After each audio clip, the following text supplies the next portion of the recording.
Carbon மின்தடையாக்கிகள் என்றால் என்ன என்பதை பற்றி இந்த பதிவினில் நாம் காண இருக்கிறோம். சுற்றுக்கம்பி மின்தடையாக்கிகள் அளவில் பெரியதாகவும் உருவாகும் செலவு அதிகமாகவும் உள்ளன. எனவே கார்பன் மின்தடையாக்கிகளை பயன்படுத்துகின்றன. கார்பன் படிக மெல்லேடு வைக்கப்பட்ட செராமிக் உள்ளகத்தால் ஆன கார்பன் மின்தடையாக்கிகள் என்று அழைக்கப்படுகின்றன.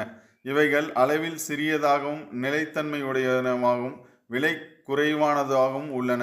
கார்பன் மின்தடையாக்கிகளின் மின்தடை மதிப்புகள் அவற்றின் மீது நிற குறியீடு இட்டு குறிக்கப்பட்டு அட்டவணையில் காட்டப்பட்டுள்ளன. 3 நிற குறியீடு உடைய கார்பன் மின்தடையாக்கிகளில் ஒரு முனையில் உள்ள வெள்ளி அல்லது தங்க வளையம் மின்தடையின் மாறுபாடு அளவை குறிக்கும் டாலரன்ஸ் என்று அழைக்கலாம். அதாவது மின்தடையின் மாறுபாட்டு வீச்சை கூட்டல் குறி பிளஸ் சிம்பிளை குறிக்கிறது. வெள்ளி, தங்கம், சிவப்பு, பழுப்பு நிற வளையங்களின் மாறுபாட்டு அளவுகள் முறையே 10%, 5%, 2%, 1% ஆகும். இவ்வாறான நிற வளையம் ஏது இல்லையெனில் மாறுபட்ட அளவு 20% என பொருள்படும். அடுத்த முனையில் உள்ள முதல் 2 வளையங்கள் மின்தடை மதிப்பின் முக்கிய எண்ணுருக்களாகும்.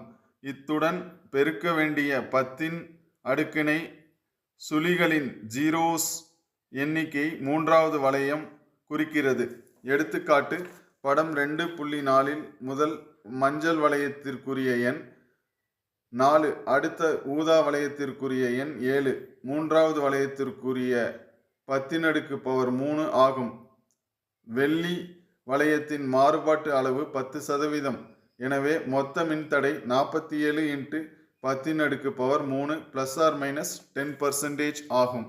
அதாவது 47 கிலோ ஓம். 10% படம் 2.5இல் 1 கிலோ ஓம் 5% கார்பன் மின்தடையாக்கியாக காட்டப்பட்டுள்ளது. தற்காலத்தில் 4 நிற குறியீடு கார்பன் மின்தடையாக்கிகள் பயன்படுத்தப்படுகின்றன. சில குறிப்பிட்ட பயன்பாடுகளில் 1% மற்றும் 2% மாறுபாட்டு அளவுகள் பயன்படுத்தப்படுகின்றன.